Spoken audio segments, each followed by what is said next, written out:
Gloire à Dieu. Voilà, on va être attentif maintenant.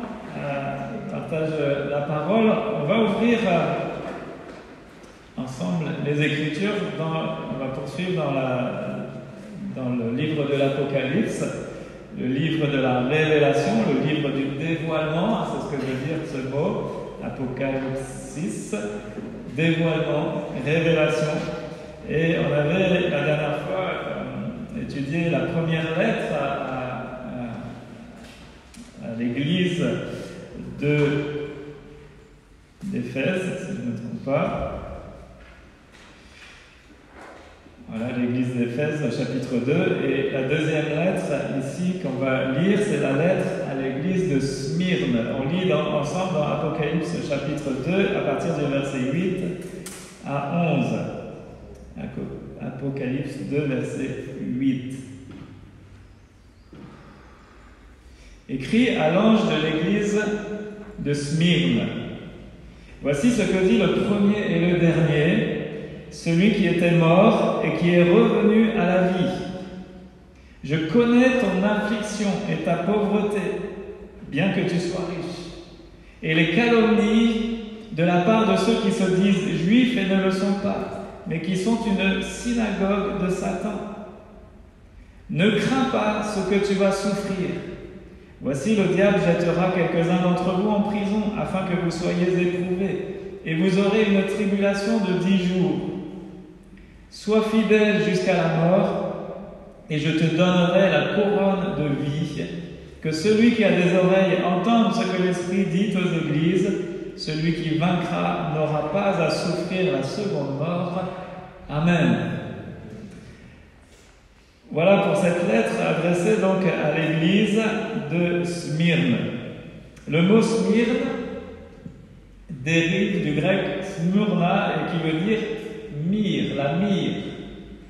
Donc la myrrhe, vous savez, c'était une résine qui servait à faire du parfum. Et donc cette myrrhe, donc c'est facile à retenir, Smyrne, myrrhe, on devrait pouvoir retenir ça. Cette myrrhe, elle était apportée d'Orient dans ce port. La ville de Smyrne, c'est un port de la mer d'Égée, de la mer Égée. Et donc il y avait tout un trafic commercial. C'était l'objet d'un trafic d'une telle ampleur que ça a donné son nom à cette cité, à cette ville. Et donc cette résine, elle a un goût plutôt amer, elle provenait d'un arbrisseau d'Arabie, et on en faisait du parfum. Mais ça servait aussi à autre chose, ça servait aussi d'antispasmodique et d'analgésique. Voilà, c'était utilisé aussi en médecine. Et si on vous parle de myrrhe, vous savez qu'à plusieurs reprises dans les Écritures, on nous a parlé de cette myrrhe, et notamment en ce qui concerne le Seigneur Jésus. Je vous ai dit, cette myrrhe, elle était utilisée en tant qu'analgésique, antispasmodique, et vous vous souvenez au Calvaire, lorsque Jésus était sur la croix, là, souffrant, agonisant sur le bois de la croix, eh bien, il y a les bourreaux du Seigneur, ceux qui l'avaient crucifié, eh bien, ils lui ont proposé quoi? Eh bien, un mélange de vin mêlé de myrrhe. Et le but de ça, eh bien, c'était de soulager, entre guillemets, d'endormir pour qu'ils ne sentent plus les souffrances. Et on sait que Jésus, qu'est-ce qu'il a fait? Il a refusé. Il a refusé de boire ça, ce vin mêlé de myrrhe. Il a refusé ce calmant. Pourquoi? Eh bien, parce que Jésus voulait garder toute sa conscience. On sait qu'il a fait ce geste d'amour sur la croix en toute conscience. Il a fait ça en toute volonté, il a fait ça volontairement. Et là, même s'il était agonisant dans des souffrances indicibles, eh bien, il a refusé ce qui aurait pu là, le soulager un tant soit peu. Non, il voulait garder toute sa conscience et souffrir jusqu'à l'extrême par amour pour nous. Donc la myrrhe, elle est évoquée durant ce passage. Cet aromate, ça évoque le sacrifice d'agréable odeur à l'Éternel. Et on sait que l'église de Smyrne, eh bien, elle est le type de ça, du chrétien qui souffre, mais qui demeure fidèle malgré la souffrance, et qui, en récompense de cela, eh bien, va recevoir des choses merveilleuses de la part de Dieu. La myrrhe, on se souvient aussi il en est question quand les mages, vous vous souvenez des mages d'Orient, là on n'est plus à la fin de la vie de Jésus, mais on est au tout début de la vie de Jésus, lorsque Jésus vient de naître. Eh bien on sait que quelque temps après, alors qu'il était jeune enfant, c'était pas au tout début à sa naissance, mais il était jeune enfant, ils étaient déjà dans leur maison avec Marie et Joseph. Les mages d'Orient vont arriver à ce moment-là, ils vont présenter des cadeaux. Vous vous souvenez de ça? Il y avait l'or, l'encens et la myrrhe. Alors l'or, c'était ce qu'on offrait en hommage au roi, l'encens, c'était ce qu'on présentait aux divinités, et ça prouve que les mages reconnaissent ici la divinité de Christ. Et puis la myrrhe, c'est le symbole des souffrances et de l'humanité de Christ.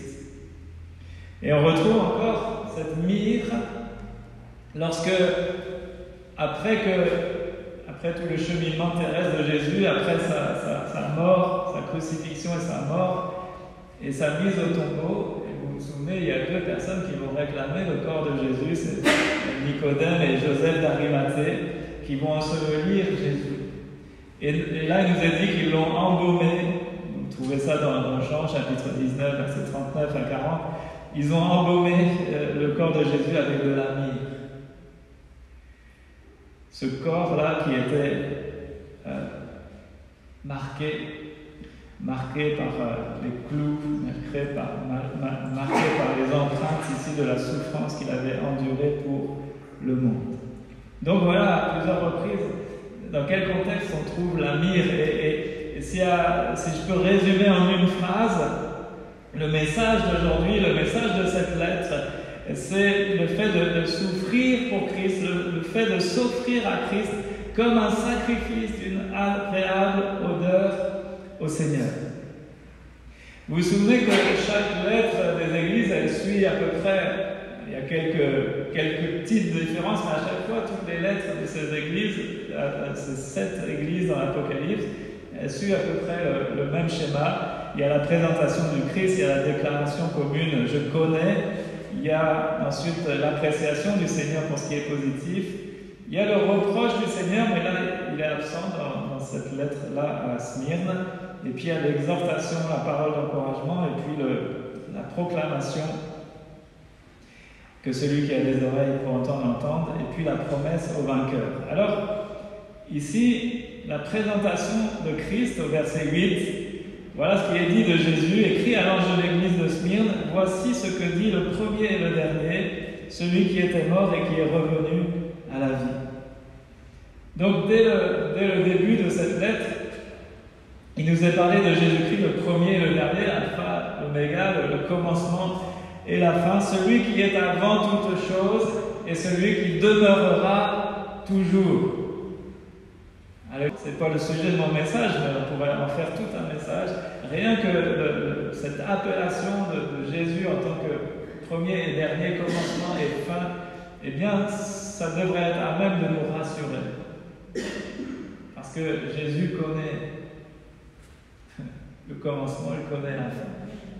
Il est lui-même commencement et fin. Et il est à l'origine de notre vie, et puis il sait aussi ce qu'il en réserve, non pas pour la fin, parce qu'il n'y a pas de fin, mais pour l'éternité. Et ça doit nous rassurer de savoir que Jésus est aux commandes tout simplement. Dieu est éternel, Jésus, il n'a ni commencement de jour, ni fin de vie, comme nous le dit l'Écriture. Il est l'éternel et il règne. Et donc, en tant qu'alpha et oméga, en tant que premier et dernier, il est le seul qui peut nous garantir à nous, ses disciples, à nous ses fidèles témoins, à nous ses élus, eh bien, il est le seul qui peut nous garantir une parfaite protection. Une parfaite protection. Et c'est là l'objet de cette lettre. Vous l'avez lu, on va y revenir. Cela nous parle de l'Église persécutée.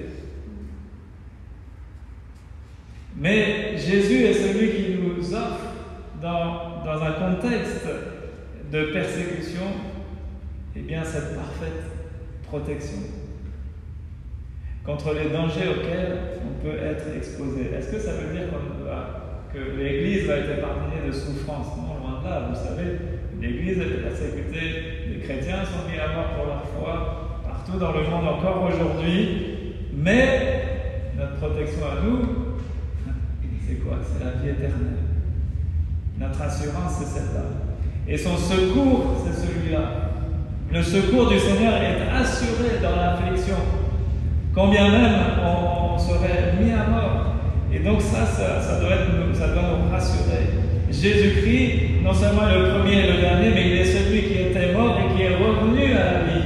Et il nous a accordé cette promesse que nous aussi, combien même nous mourions, bien nous serons vivants pour toujours. Alléluia. Donc il y a la récompense de la vie. Il est tard ce matin. Il y a la récompense qui nous est réservée. Il y a une certitude pour tous ceux qui seront fidèles jusqu'à la fin. Christ se présente comme celui qui était mort et qui est revenu à la vie, le ressuscité. Il est la résurrection et la vie. Littéralement, ce texte, c'est celui qui devint mort et vécut à nouveau. Il est devenu mort, mais il a vécu à nouveau. On sait qu'il a vaincu la mort et le péché. Les liens de la mort ne pouvaient pas le retenir parce que lui, il n'a jamais péché et il ne pouvait pas subir les conséquences d'un quelconque péché. Le salaire du péché, c'est la mort. Et donc, ça, c'est valable pour nous, mais pour Jésus, il ne pouvait pas être retenu par les liens de la mort parce qu'il n'a jamais péché. Et donc, pour ceux qui souffrent, il y a dans ces paroles l'annonce, la promesse de son retour et l'assurance d'une issue victorieuse à leur épreuve. Alléluia. Donc, voilà comment Jésus se présente. Ensuite, il y a cette déclaration, je connais. Et là, qu'est-ce que le Seigneur connaît à propos de l'église de Smyrne? Donc, je rappelle juste une chose, c'est que les paroles adressées à l'église, on l'a vu en introduction, c'est pas seulement spécifique. Oui, il y a des choses spécifiques à Smyrne, mais Dieu s'adresse à l'ensemble de l'église. À l'église dans son universalité. À l'église de tous les temps. À l'église de Jésus-Christ dans son ensemble, et donc ça nous concerne, nous, aujourd'hui. D'accord? Qu'est-ce que Jésus connaît à propos de cette église-là? Je connais ton affliction et ta pauvreté, bien que tu sois riche, et les calomnies de la part de ceux qui se disent juifs et ne le sont pas, mais qui sont une synagogue de Satan. Alors, des mots très forts ici. La synagogue de Satan, ça évoque une forme particulièrement virulente d'opposition. D'opposition spirituelle, d'opposition religieuse. Et quand on connaît le contexte, à l'époque, à Smyrne, on sait que les Juifs du 1er siècle, eh bien, ils avaient toute l'apparence extérieure de la piété. Ça, il n'y avait pas de problème. Les rites, les traditions, ils savaient les tenir. Mais leurs coutumes étaient liées à des rites, même à des rites païens. Leurs coutumes pharisaïques procédaient même du mensonge, du père du mensonge. On sait que Smyrne abritait un temple qui était dédié à l'empereur Tibère. Et c'était le temple principal, c'était la religion dans cette ville, c'était ce temple dédié à Tibère, c'était l'édifice religieux le plus important de la ville. Et même les Juifs qui soi-disant étaient pieux, donc qui devaient révérer le seul Dieu, et bien même les Juifs de la ville de Smyrne allaient jusqu'à adorer l'empereur. Ils faisaient ça pourquoi? Bien par opportunisme, pour avoir les premières places, pour être reconnus, pour être vus. Et ils allaient donc adorer l'empereur et puis ils se réunissaient chaque sabbat dans leur synagogue. Donc c'est pour ça qu'il y a cette parole, cette expression qui nous surprend. Ils sont une synagogue de Satan.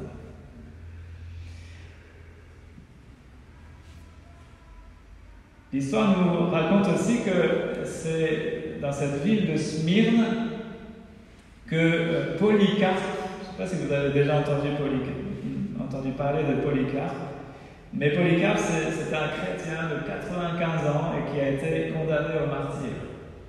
Il a été, c'était en 156 à peu près, et donc qu'est-ce qui s'est passé lorsque Polycarpe, un chrétien de 95 ans, fut condamné au martyre?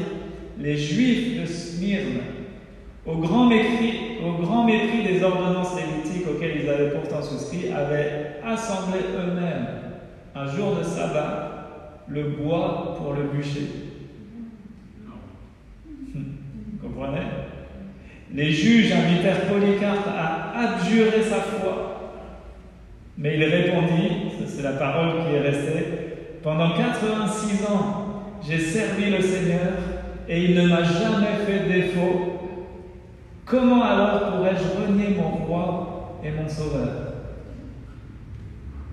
C'est les dernières paroles de Polycarpe avant qu'il soit condamné au bûcher à cause de sa foi. Donc vous comprenez, c'est les Juifs eux-mêmes qui ont manigancé tout ça, et donc on comprend cette expression, cette synagogue de Satan qu'il y avait ici dans la ville de Smyrne.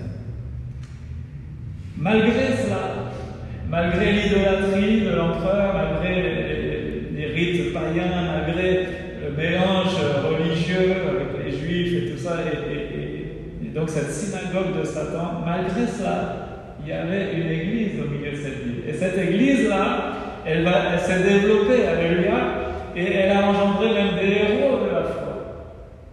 Gloire à Dieu. Très difficile, mais là, au milieu de ce contexte, une église qui demeure fidèle. Je connais ton affliction, donc le Seigneur connaît ça, et ça doit aussi j'ose espérer que ça vous encourage. Le Seigneur connaît ton affliction, mon frère, ma soeur. Le Seigneur connaît notre situation à nous, l'Église de Fécamp, mais de manière individuelle et particulière. Il connaît ton affliction à toi, quelle qu'elle soit. Et on va voir que si on demeure fidèle, eh bien, il y a des promesses merveilleuses pour nous. L'appréciation du Seigneur, ici, pour cette église, elle tient en une phrase, toute petite, et pourtant très révélatrice. Il dit « Je connais ton affliction et ta pauvreté ». Pas très encourageant ça. Et il dit « Bien que tu sois riche ». Bien que tu sois riche. Alors, le Seigneur, ici, on voit qu'il va il défend les intérêts de cette église affligée et cette église pauvre, une église dénuée de tout. Ils n'avaient pas de moyens. Ça ne vous fait pas penser à quelque chose? Nous aussi, parfois, on peut soupirer après des moyens financiers, des moyens matériaux. Mais le Seigneur, il dit, oui, tu es pauvre, mais bien que tu sois riche. En apparence, de manière financière et matérielle, cette église était pauvre. Mais aux yeux du Seigneur, cette église était riche. Riche en capitaux célestes, qui rapportent des intérêts pour l'éternité. Alléluia. Elle était pauvre aux yeux du monde. Elle était pauvre au milieu de cette ville dans laquelle il y avait beaucoup de commerce et tout ça. Cette église, elle n'avait pas beaucoup de moyens, mais elle était riche en Dieu. Alléluia. Alors, souvent, parfois l'Église, elle peut être matériellement riche, mais spirituellement pauvre. Mais je crois que l'important, c'est l'inverse. Une Église pauvre en biens matériels, mais riche en bénédiction spirituelle, est beaucoup plus précieuse aux yeux de Dieu. Qu'est-ce qui fait notre richesse à nous, ici? C'est pas le nombre d'euros qu'il y a sur notre compte en banque, même si je sais que notre trésorier voudrait voir des chiffres certainement un peu plus importants. Moi aussi. C'est pas la valeur de ce local, c'est pas la valeur des biens immobiliers qu'on peut avoir. Non, ce qui fait la richesse de l'Église, de notre Église ici, eh bien, ce sont les bénédictions spirituelles. Ce sont ces capitaux célestes. C'est nous qui faisons la valeur de l'Église et au travers de nous, c'est notre attachement au Seigneur. Ça me fait penser à la prédication d'Étienne au Congréco, ce parfum de valeur d'un grand prix répandu sur Jésus. C'est quoi? C'est notre vie. Et la question a été posée, c'est quoi? Quel est le contenu de ce parfum? Mais je crois que c'est ça qui est précieux aux yeux de Dieu. C'est ça que Jésus regarde, c'est notre attachement. C'est notre fidélité malgré les épreuves. C'est notre amour pour lui, c'est notre attachement, notre obéissance à sa parole, c'est notre communion. Et ça, il n'y a pas de plus grande valeur aux yeux de Dieu. Alléluia. Alors tu es pauvre, oui, aux yeux du monde, mais aux yeux du Seigneur, tu es riche. C'est ce que Dieu dit à Simeon. J'espère que c'est ce qu'il peut dire aussi au sujet de Fécamp. Je vous laisse répondre chacun dans votre cœur.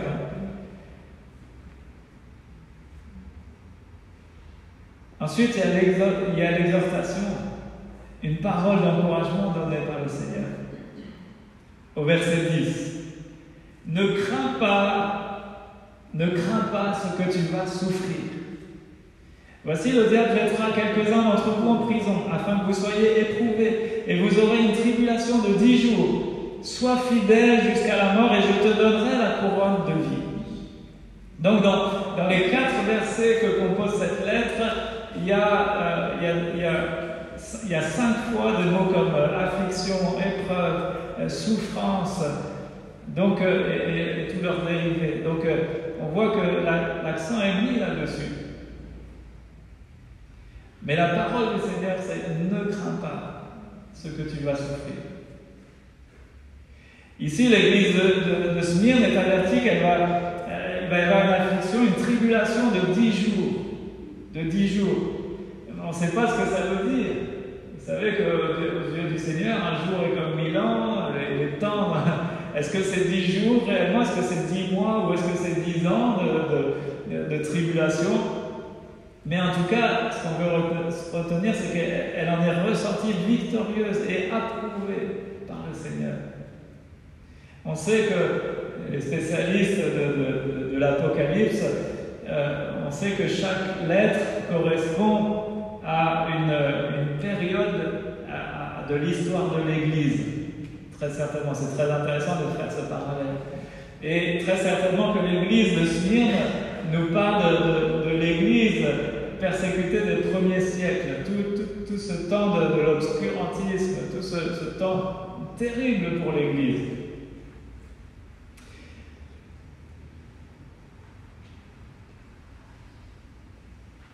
Et les spécialistes de l'histoire de l'Église dégagent aussi qu'il y a 10 périodes de persécution particulières contre l'Église dans l'histoire de l'Église jusqu'à ce jour.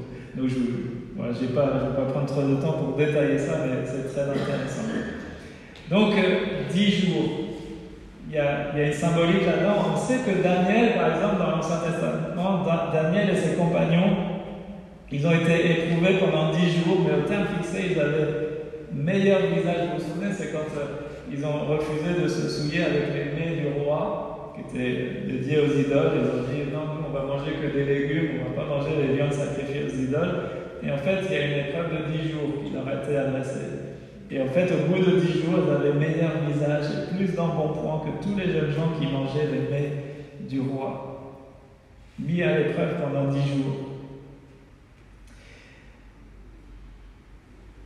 Au-delà des épreuves entourées par la communauté de Smyrne, on sait que, enfin, ça c'est au 1er siècle, on peut entrevoir ici la souffrance du peuple de Dieu au cours des âges. Et malheureusement, non seulement c'est pas nouveau, mais c'est encore en cours aujourd'hui.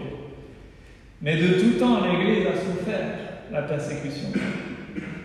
Que ce soit à Rome, au temps des empereurs, que ce soit en Espagne lors de l'Inquisition, que ce soit en France après la révocation de l'édit de Nantes, en Écosse au jour des covenantaires, plus près de nous en territoire communiste, sous des régimes totalitaires. On sait qu'aujourd'hui encore, de nos frères et de nos sœurs souffrent en Chine, en pays musulmans, en pays communistes, et encore aujourd'hui des hommes et des femmes meurent à cause de leur foi, de leur attachement à Jésus-Christ.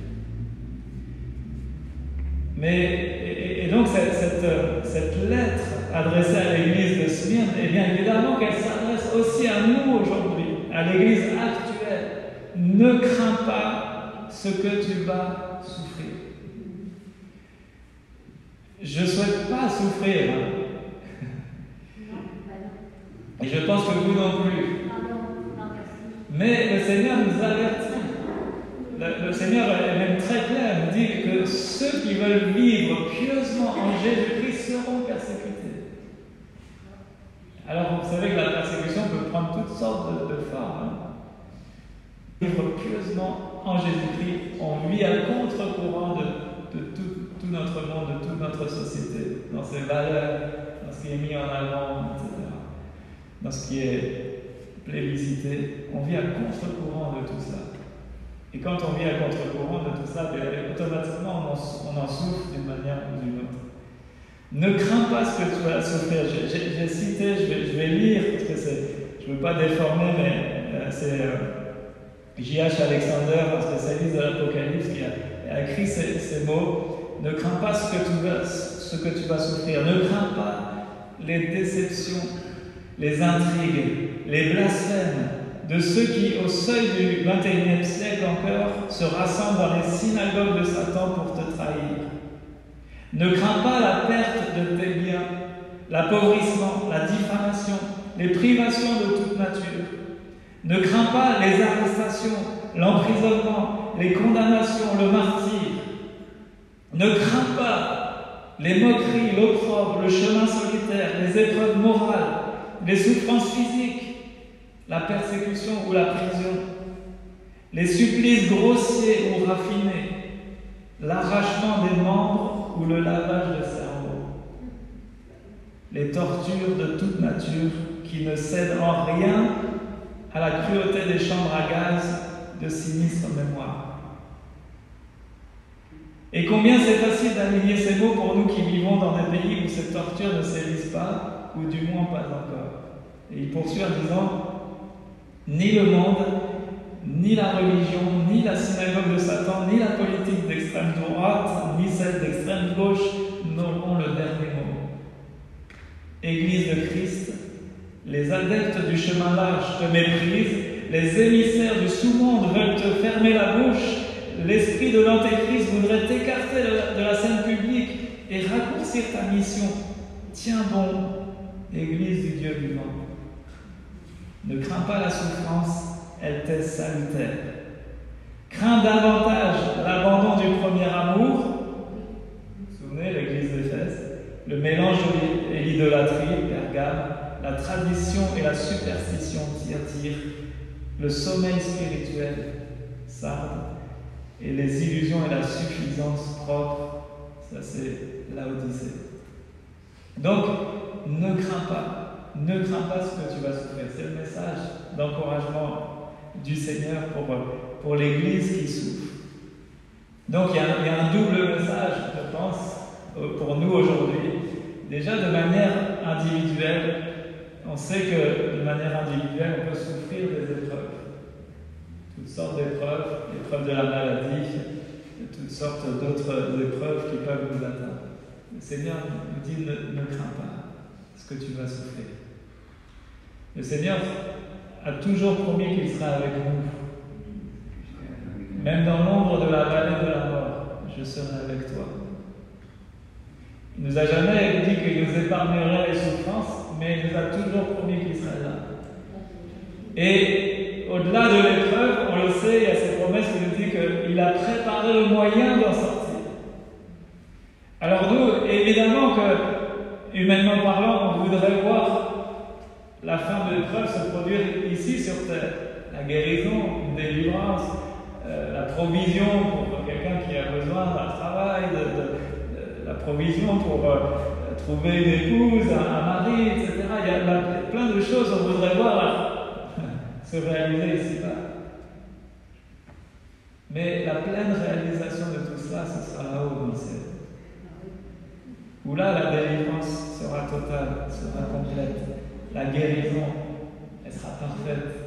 Là où il n'y aura plus de pleurs, il n'y aura plus de souffrance, il n'y aura plus de violence, il n'y aura plus de larmes. Alléluia. Donc, nous, on doit regarder vers ça, vers cet avenir qui est le nôtre. Ne crains pas ce que tu vas souffrir parce qu'il y a quelque chose après. Souvenons-nous aussi que Dieu se plaît à éprouver notre foi. Parce que la foi qu'il a déposée dans notre cœur, elle est plus précieuse. Elle est précieuse à ses yeux. Elle est plus précieuse que l'or et l'argent qui pourtant lui-même est éprouvé dans le feu, dit l'Écriture. Donc cette foi-là, il veut l'éprouver, il veut la fortifier, il veut l'encourager, il veut l'affermir, il veut l'enraciner. Et pour ça c'est pas moi qui ai décidé, c'est la méthode de Dieu. Pour ça, il y a besoin d'épreuves. Il y a besoin de l'épreuve. C'est le matériau de notre cœur qui a besoin d'être travaillé comme ça. Hein? Et Dieu sait ce qu'il fait. Dieu sait ce qu'il fait quand il nous fait passer par des épreuves. Donc ça, c'est de manière individuelle. Le deuxième message, c'est évidemment pour l'Église dans son ensemble. Ne crains pas ce que tu vas souffrir. On sait, le Seigneur nous avertit qu'il y a des temps difficiles qui viennent sur ce monde. Par contre, on a une espérance. On sait qu'il y a la grande tribulation qui vient sur le monde. Mais avant cette grande tribulation, on sait que l'Église vient chercher le Seigneur vient chercher son Église. Alléluia. Donc je ne sais pas, ça c'est les questions d'ordre théologique et tout ça. Où est-ce qu'on est? Est-ce qu'on est déjà dans la grande tribulation? Tout ça, je pense qu'on est au début, je pense qu'on est aux prémices de ces choses. Et puis qu'est-ce qu'on va vivre? Est-ce qu'on va vivre le début de cette grande tribulation? Voilà, ça c'est toutes sortes de questions. Mais peu importe, ne crains pas ce que tu vas souffrir. Le Seigneur vient bientôt. Et la délivrance, elle est proche. Alléluia. La proclamation du Seigneur est toujours la même que celui qui a des oreilles pour entendre ce que l'Esprit dit aux églises. Le Seigneur veut nous interpeller par son Esprit et il veut que ça interpelle nos cœurs. Et je termine avec la promesse. La promesse au vainqueur, elle est quoi?